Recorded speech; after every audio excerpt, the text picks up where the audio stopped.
lang po. Kasi kaya nga na mabubungan ng kapayapaan sa Mindanao kasi marami ng presidente ng Malaysia, nanumpa. Pati kita-kita ng karamihan ng tao yung nagpirmaan talaga si Nonoy sa kapayapaan na binibigyan nila sa amin ng mga Muslim yung hilingin namin.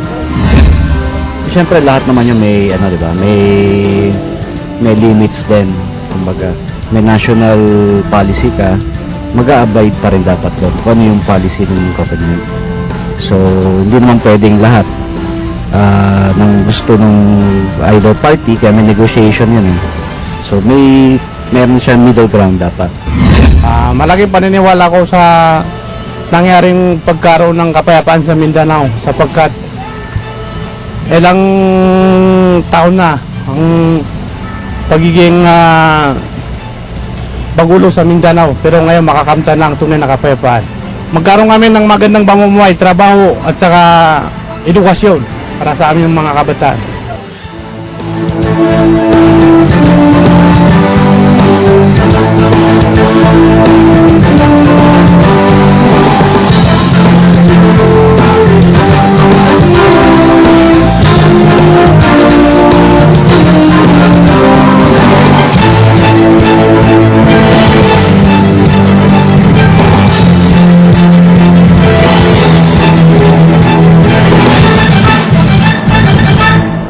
At kanina ay narinig natin ang unang sabak ng ating mga diskusyon. At sa punto namang ito ay maririnig natin ang katanungan ng ating mga kabataan. Simulan natin kay RJ Javier mula sa National Youth Commission. Good afternoon po. Medyo confused lang po kasi ako tungkol po dun sa agreement. Does it mean po ba na isusuko na ng mga Muslim yung kagustuhan nila na humiwalay sa Pilipinas at tuluyan ng magpasakop at sumunod sa mga kalakaran ng gobyerno? Magandang tanong yun. Professor Ferrer po, kayo ang Mula naman sa umpisa, yung ating negotiation ay kung paano talaga mabuo yung ating pagkakaisa bilang isang bayan. Pero ibig sabihin naman, hindi naman dahil gusto natin magkaisa, hindi natin kikilalanin yung pagkakaiba-iba din natin at mga special na interes at kahilingan ng ibang bahagi ng ating lipunan tulad halimbawa ng mga Muslim o yung mga Moro nga sa Mindanao. So, malinaw na yung ating negotiation ay hindi negotiation kaugnay ng independence ito ay nakapaloob doon sa framework ng self-determination na sinasabi nila na nare-reflect naman sa ating constitution in the form of autonomous government. So, hindi po sana dapat ikabahala ng iba na ganon yung layunin ng ating presidente o gayon din ang layunin ng ating MILF. Ang sinisikap na hanapan ay isang maayos na paraan o sistema kung saan mananatili tayong isang bansa pero may iba't ibang mga characteristics tulad ng mga Muslim sa Mindanao. Princess? Alright. So, mayroon pa tayong pangalawang question, no? Magmumula ito kay Mr. Miguel Dayaw. Good afternoon po. I'm from Trinity University of Asia. Tanong ko lang po, bakit po may mga taong ayaw pa rin po sa peace process? Ano po ba sa tingin nila yung kulang po doon sa agreement? Tanong siguro natin dito sa ating mga kabataan. Oo. Ito, yung kararating lang si Tasnim Kadar Abdul Rauf. Siya po ang chairwoman ng YMPN Committee on Peace. Magandang hapon po sa lahat. Doon po sa tanong po na bakit may mga taong against sa peace process, magandang tanong po yun. Pero just like in any discourse, mayroon pong opposition at mayroong group. Pero I think majority all Filipinos aspire for just and lasting peace. At sa peace process po na tinataguyod ng ating presidente through the peace process, it is inclusive, lahat ay pinakikinggan, lahat ay may boses, lahat ay importante po. At part ng peace process po ay consensus building. Everyone are stakeholders for peace. Lahat po ay kinukonsulta at ang goal po ng peace process ay it will benefit all Filipinos. Dagdag pa, tanungin natin si Dean Wadi. Yun sa katanungan pa rin na yun, sir. Doon sa mga naririnig yung objections dito sa peace process, ano yung nakikita yung basihan nila kung bakit sila nag-object pa rin? I think easiest way is to put it in a metaphor, attorney, ano? Siguro this past several years, because of long and relentless struggles of the Moros, I would say that the seed of Moro consciousness has been planted, and that a tree of the struggle of self-determination has grown out of many years of struggles, and that inevitably there has to be fruits called freedom and independence. For any seed and any tree, dapat magbunga siya, no? Ngayon, may kahirapan yung kunin, magkaroon ng bunga na yun. Kaya pumasok sa negosasyon ang pamahalaan at ng Moro Islamic Liberation Front, and for that matter, even the Moro National Liberation Front. At pag-usapan na huwag na muna yung bunga na yan, no? But we'll give you a kind of a tree that would proximate your vision of self-determination. Now, yung hindi matanggap yung kalakaran ng peace process dahil parang nakita nila na kung may puno, dapat may bunga, ay yun yung mga grupo na tumututol sa usaping pangkapayapaan at sa tingin nila dapat ituloy yung kanilang pakikibaka na magkaroon ng kanilang sariling kasarilan, estado, etc. No? Thank you din. Princess? Okay, ngayon meron pa tayong isang youth volunteers din ng NYC, si Miss Lady Zel Mendoza. Magandang hapon po. Gusto ko lang malaman kung hindi ba makakaapekto o makakalito ang pagkakaroon ng sariling batas ng Bangsamoro sa ating sistema. Thank you po. Sermon, kasimple. Hindi po ba magiging makakalito daw? Kasi syempre, iba nga naman yung paiiralin dun sa Bangsamoro. Actually, meron na tayong ganyang klaseng batas eh. Ito yung organic law, no? Na nag-create nung ARMM. Of course, maraming question dyan, maraming mga usaping naka-ugnay dyan. Pero ito yung batas na binabalak baguhin o amendahin nitong pagtatayo ng Bangsamoro. So, hindi bago to. Hindi bago yung usapin na yan. Okay, gusto ko tanungin itong ating mga kabataan ulit kay Nashima, no? Nung nagpirmahan nga sa ARMM, merong natirang MILF na ayaw pumirma. Ano daw ang tingin mo? Baka magbuo na naman ng iba pang grupo, ngayon na nabanggit ni Dean Wadi, na para ipagpatuloy, so hindi pa rin talaga natin makamit itong kapayapaan na ating minimithi. Para po sa akin, may posibilidad ho na mangyari yan. Kapag ang framework agreement na ito ay maging failure along the way. Marami kasing kailangan gawin. Una, kailangan ng campaign, ikampanya sa lahat. Kung ano itong framework agreement, kasi kailangan ng support ito, lalo na sa Kongreso. Kasi dadalhin ito sa Kongreso, kung saan ang Congress, yun ang nag-represent ng mga mamamayan sa kanilang lugar. So, kailangan itong ipasa sa Congress, ipasa sa Senate. May pwede rin na ang Supreme Court ay pwede itong harangin ng Supreme Court ulit kung makikita nilang ito ay unconstitutional. So ang daming kailangan gawin. Sa part naman ng iba na maaring pwede silang magbuo ng grupo, ito yung mga maaring, ito yung mga tao na masakit sa kanila na sila ay pumayag na isuko nila ang independence. Kaya lang tinanggap nila ito para sa ngalan ng kapayapaan. So ngayon, kung ang itong framework agreement o itong magiging comprehensive agreement o ang Bangsamoro ay maging failure, baka hindi malayong mangyari yun. May gustong idagdag si Tasnim. Opo, sa mga young Moros po, who all aspire for just and lasting peace in our generation and the next generation, we'd say that yung threat ng splinter group, we would say na the MLF is really apart from other groups, that MLF has mass support of the community, of the Bangsamoro people. I would say that the young Moro professionals have the support of the MLF in their cause for yung right for self-governance. Pero yung threat ng splinter group, kahit saan namang peace process ay merong ganun, pero ang important is how would we treat those splinter group. Kung mga splinter group lang yan na lawless elements, is law enforcement na lang po yan. Pero as of now, the young Moro Bangsamoros are so happy with this framework agreement that these Moro rebels that we believe that represent our aspiration is nagkasundo sila sa gobyerno. Pero gusto kong tanungin si Mads din kasi yung splinter group yung pinag-uusapan natin. Pero as of now, meron ding iba-iba pang mga maliliit na grupo na rebel groups na existing na sa iba't ibang bahagi ng Mindanao. Sa tingin mo ba, dito sa pagbubuo nitong Bangsamoro, will it solve the problem of insurgency, hindi lang po sa MILF, pero kundi sa iba ring mga grupo na existing na sa ngayon? Ang agreement na ito na itatag ng gobyerno at ng MILF sa words ng MILF ay hindi exclusive para sa MILF at sa government lamang. So, ang pagtatatag ng Bangsamoro, as what have been said earlier, is inclusive.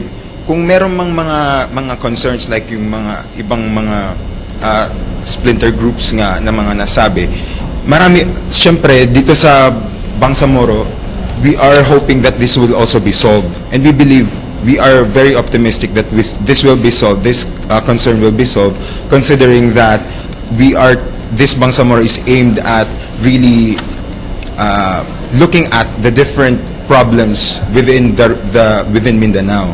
And that is one of the problems, yung mga splinter groups na yan.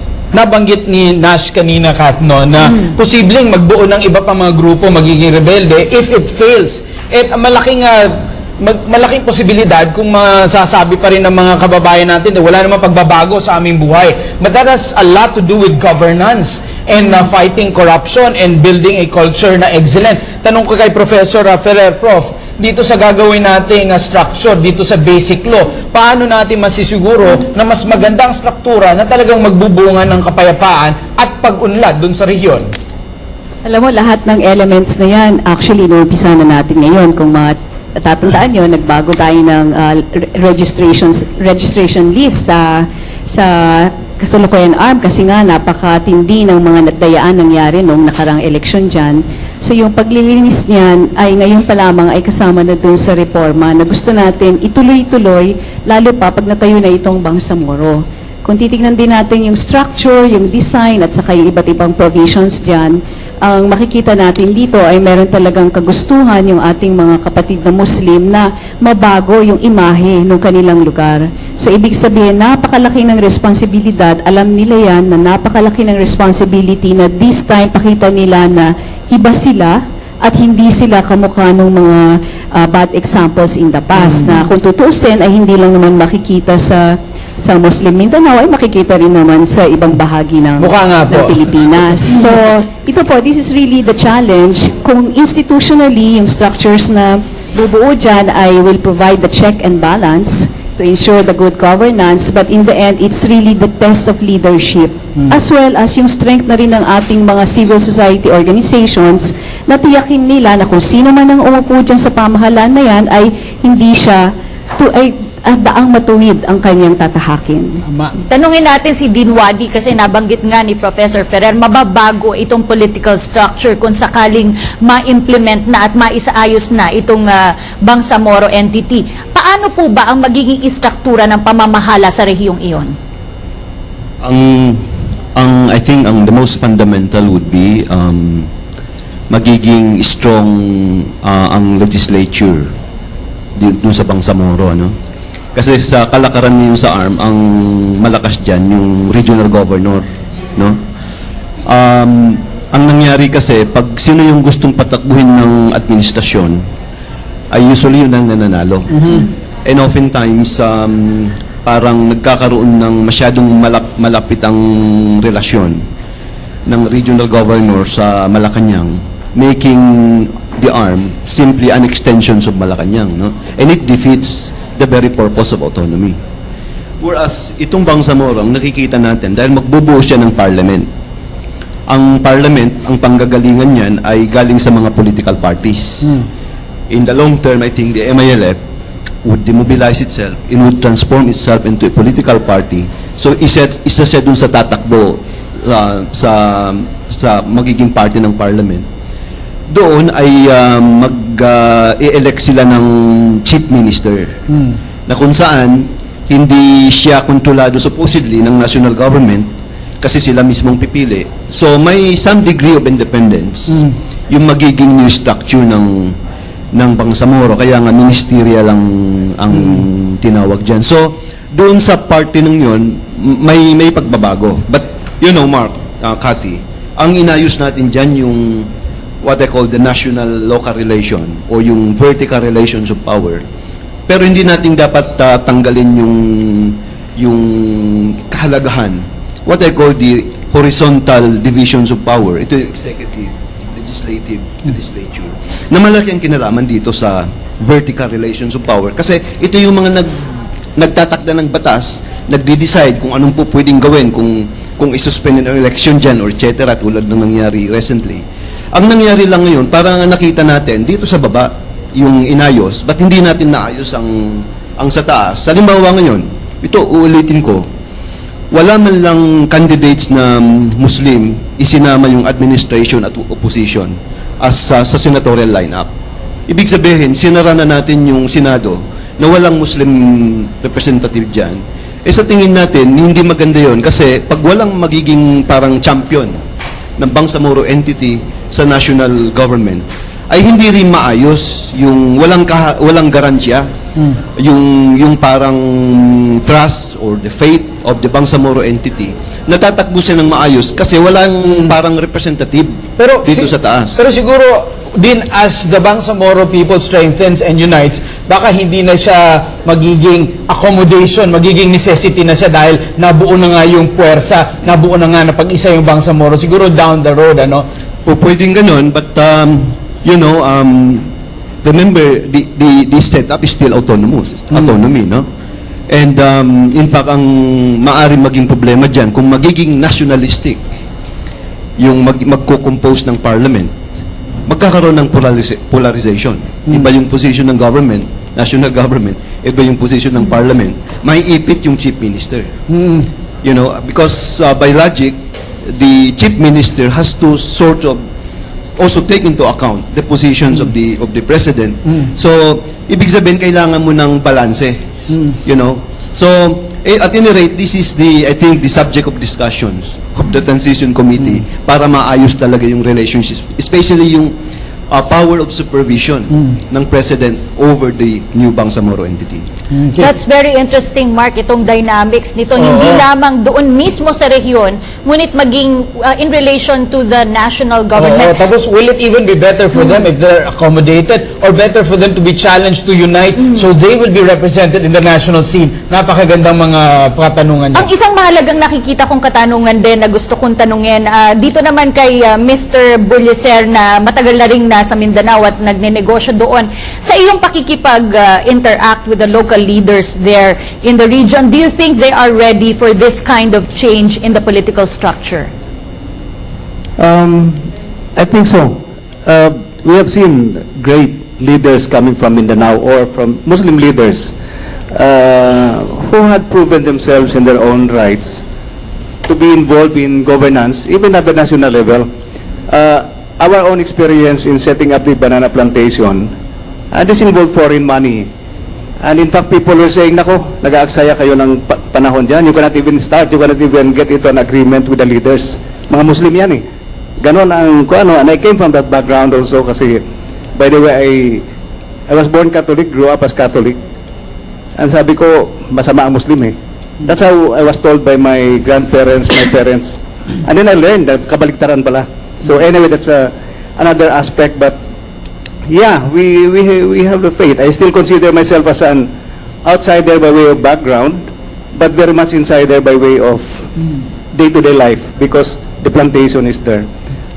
The La Frutera plantation is inside Buluan, where the Mangudadatos are. But our partners are the Paglas family na talagang sabi nga nila historically nagre-redo doon sa yung dalawang pamilya. So when we started, there was really panggugulo, no? Not at the level of the families, pero yung mga followers. So I guess this is, and I'm glad na mga kabataan ang nandito kasi they are the bigger stakeholders to this process. Sometimes the enemy is inside us, sabi nga nung mga streamers na nakalagay doon sa mga kalsada sa Maguindanao. Yung mga ayaw dito sa or nagdududa pa sa peace process, we cannot blame them kasi tulad nung nabanggit earlier ni Dean o ni Mr. Casiple, for all these years, nakita naman nila na wala naman silbi yan Malacanang pa yun ang nagpapatakbo sa atin, military pa yun ang gugulo sa atin. But with the way the peace process has been seen by everyone to be participatory, sincere, marami ngayon naman ang nagsasabi na baka naman let's give it a chance. Ito, nagninegosyo kati si Sir Buliser dito sa Maguindanao area. Sa ating mga youth leaders, many of them are from Jolo. Nakita natin din sa history na yung MNLF were actually led by someone from the island groups. Nur Miswari coming from that area, and ito si Hasim Salamat coming from the Maguindanao area. Sir Mon Casiple, gusto kitang tanungin, yun bang pagkakaiba nung mainland Moros versus the island Moros of Jolo, Basilan, Tawi-Tawi, na bridge na ba yun? Pwede na ba talaga silang magkaisa para mag-work itong Bangsamoro? Well, ang sitwasyon before, may malakas yung tribal influence, kung lalo ng panahon ng diktadura. Pero yung lumilitaw kasi ngayon, may MILF din na mga grupo na nasa Basilan. Ibig sabihin, hindi na ganun ka-distinct yung ganung division. At ang nasa IRMM halimbawa ngayon, si Governor Hataman, Basilan din yan. Malaki yung possibility dyan na yung pagtanggap sa proseso at mismo sa outcome nitong buong negosasyon ay magkakaroon ng favorable, assuming maganda yung lumitaw, hindi yan magkakaroon ng tingin ko ng ganong kalaking distinction, yung tribal factor na yan. Oo, Princess, sa ating mga kabataan, and meron siguro mga Twitter and Facebook questions. Alright, so sa punto naman ito, Mark at Kathy, meron tayong question mula sa Twitter from @Marga Chua. Sabi niya, ang tanong po niya, with this whole Bangsamoro thing, can you say that it's now safe to travel to any parts of Mindanao without the fear of being kidnapped? Yon. Kanino natin yung gustong itanong? Kay Dean Wadi siguro. Matitigil ba yung kidnapping? Negosyo yun din. Siguro comparatively, attorney, there will be a degree of decrease. I think substantial decrease in the coming months and years. Kasi as I said earlier, magiging partner ngayon yung MILF at ng gobyerno sa loob ng 4 na taon, at I think medyo kampante yung, especially dun sa mga area na may MILF influence, na walang sasabog dyan na bomba or may bakbakan dyan. So I would say that it will create a positive business climate in the coming years. As a follow-up, Dean, will this Bangsamoro entity solve corruption, which is also a problem in the ARMM region as of now? Alam mo, ang corruption naman, it's a national malaise. In fact, I would say that the arm is just a microcosm, or the corruptions in the arm is just a microcosm of the larger, I would say, plague that has, affected, the national community. Malaking tulong kung ma-maneuver yung arm at maayos yung structure dyan. Dahil yan kasi ang vulnerable mas less vulnerable yung mga malalapit dito sa national government. Kasi kumbaga working mga basic institutions, political, economic, etc. Whereas the arm, nandyan yung may rebellion, may terrorism, etc. Nakakaakit din, but marami kang factors, marami kang variables na ayusin. Nandyan yung political dynasty, yung patronage, etc. etc. So malaking tulong kung maayos mo yan. Pero I think it's very important that the problem facing the country also has to be addressed. In other words, I think there has to be a broader reform in the whole country. Princess? Alright, may isa pa pong katanungan from Twitter din. Ang sabi ni Liam Bautista, ano po ba ang rason kung bakit ayaw itong ni Nur Miswari sa Bangsamoro region, itong pagpalit ng pangalan? May pros and cons po ba ito? Si Professor Ferrer, tanungin natin. Yun nga rin ang tinatanong namin. Kasi saan ba nag-umpisa itong Bangsamoro struggle na sinasabi nila? Hindi ba't nag-umpisa yan noong 1970s at ang hinirangang leader nila noon ay si Normi Suari mismo. Siya mismo ang nagsabi na Bangsamoro, binuo yun, kasi hindi naman yun ang tawag natin sa kanila dati.